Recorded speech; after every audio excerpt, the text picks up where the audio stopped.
Here we have a used 2019 Kia Rio. Now this Rio comes in the S trim level in deep sea blue. And then we have black cloth interior.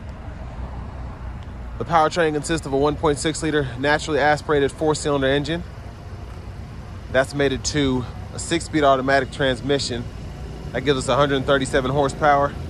And this particular model has just a little over 52,000 miles on it.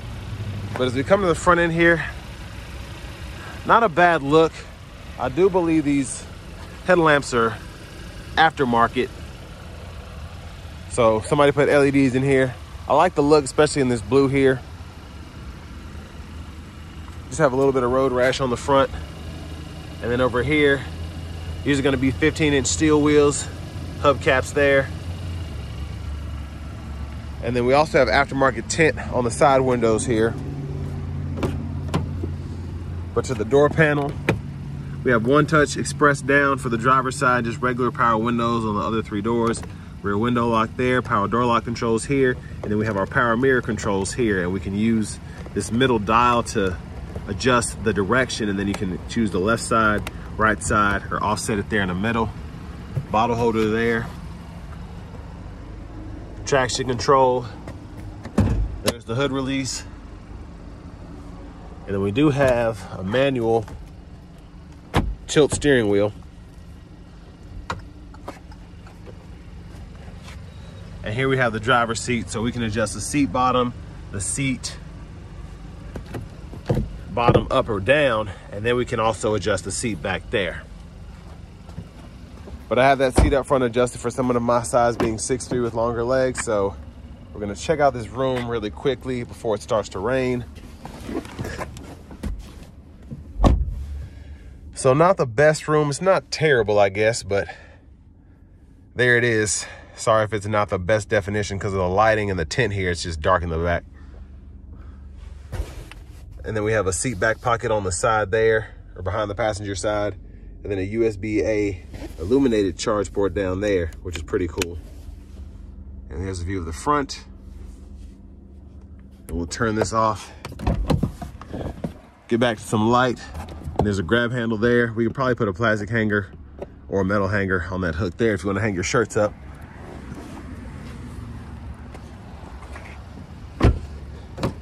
And then here, we can pop the trunk and we can hit that gas cap release. Gas cap there. And there's the trunk area, not bad for such a small car, especially one that's getting 30+ miles per gallon. There's a spare. You'll probably get 40 on the highway or something if you try hard enough, I'm assuming. And there's the back end itself.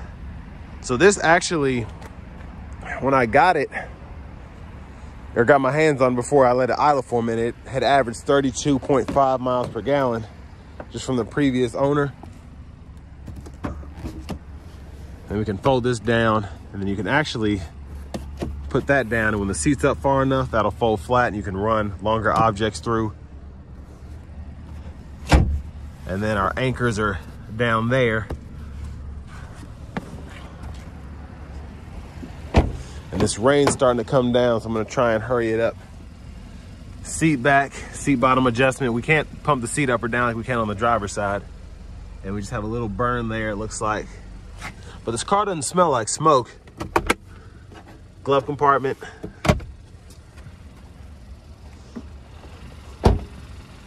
And as we come back around to the front, we're just gonna take a quick look in the engine bay.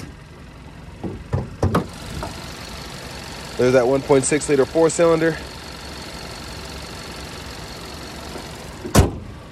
And now we're gonna go ahead and hop in the driver's seat.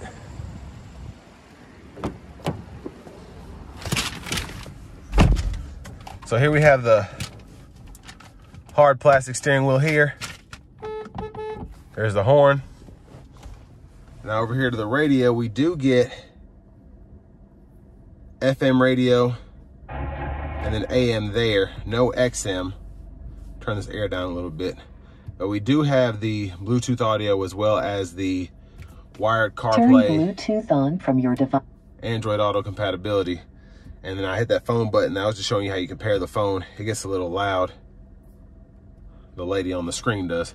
But here are all the apps here. Setups here. Want to change your date and time, language. And then your phone projection settings here for CarPlay, Android Auto. And then you can also just hit that there. You can adjust your sound. So on and so forth. So a pretty easy system to use. And then you can use that volume knob, tune knob there. You can set up your custom favorite buttons. And then there's your backup camera. And we actually have guidelines that follow as you turn the steering wheel, which is pretty neat. Hazards. We have single zone climate control, so fan speed can be adjusted here. The vents can be open and shut there. You can choose fan direction there, and then temperature can be adjusted here, and then your AC toggles there. And there's rear defroster. Now down here, we have an aux input, USB-A input, and a 12 volts. I'm gonna try and turn these lights on because it's extremely dark in here. Little storage there, sport mode toggle there. And then for the shifter, just hit this button, reverse, neutral, drive. You can come over here and manually shift that 6-speed. Parking brake there, bottle holders, center console cubby space.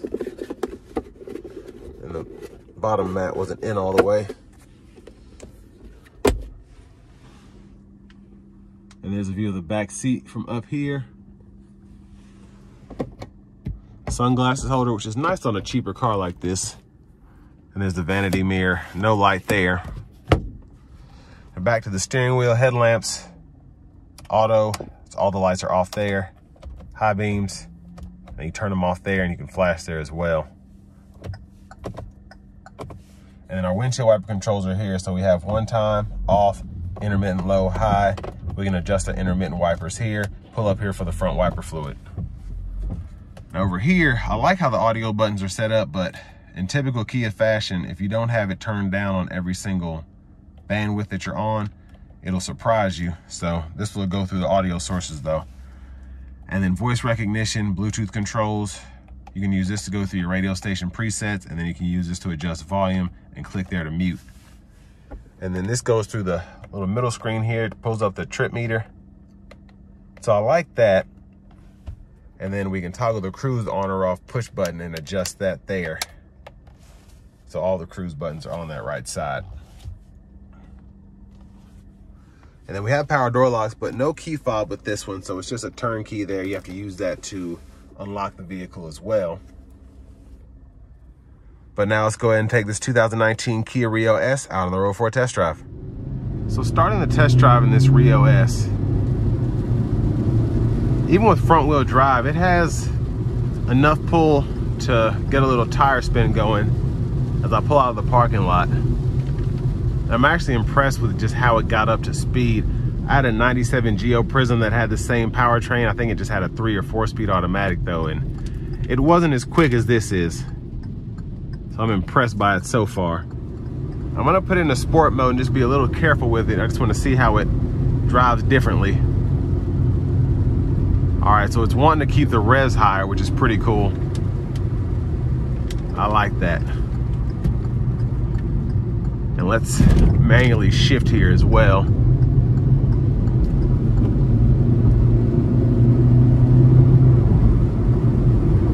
Now the shifts are relatively quick.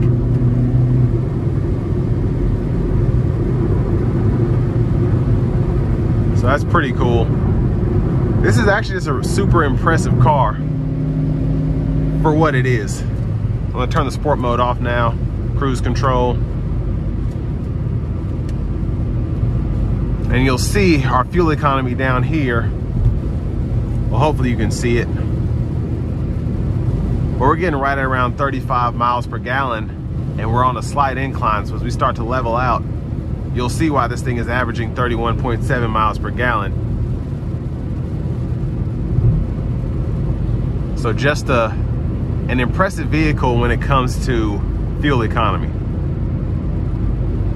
And I think one of the reasons that people love these, it kind of reminds me of the Chevy Spark. So it's nothing too fancy, but you have all the features you want with the Bluetooth audio, the backup camera. and you're usually under around 20 grand brand new, maybe a little bit more with inflation, but you're able to get something that does its job. And if you're just trying to spend the least amount of money possible at the gas pump, this is one of the best ways to do it, other than getting a fully electric vehicle. And then of course, getting an electric car, you're having to put up a lot of money up front, whether it's interest, whether you're paying cash, or whether it's just a monthly payment in general. And this kind of keeps everything down. One of the more practical options, I think, other than the space inside, which is still good, I think, for a car like this. Now, I'll include the actual price of this vehicle at Chevrolet Buick GMC of Murfreesboro in the description below. But again, just what you get for the money here. If you're looking for something that sips fuel and you don't really care about performance, you won't be disappointed in this car, I don't think.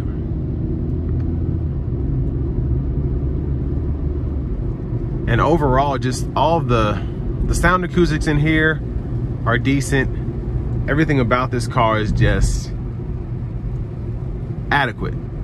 At least adequate, let me put it this way. I like how it drives. I like the features. And again, it's nothing special, nothing pretty to look at necessarily, but a very good car if you're on a small budget. Or even if you're not on a small budget and you just like not spending money unnecessarily, this is the best way to do it, I think. Because from a reliability standpoint, I don't know how these will hold up, but the warranties are good. You know, Kia has one of the best warranties in the business.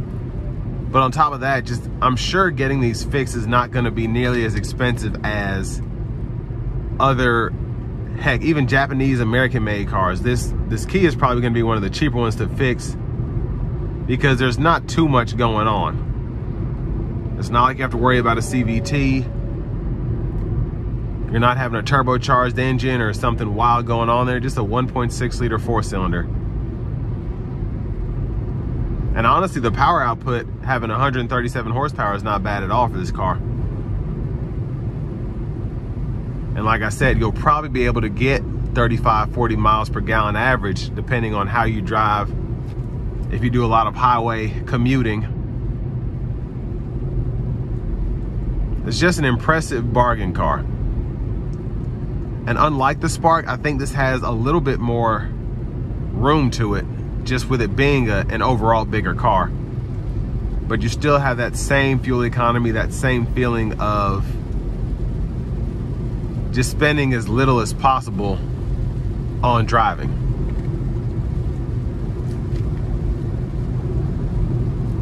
So again, a great bargain car. It checks all the boxes. This will bring me to the end of my review of this 2019 Kia Rio in the S trim level.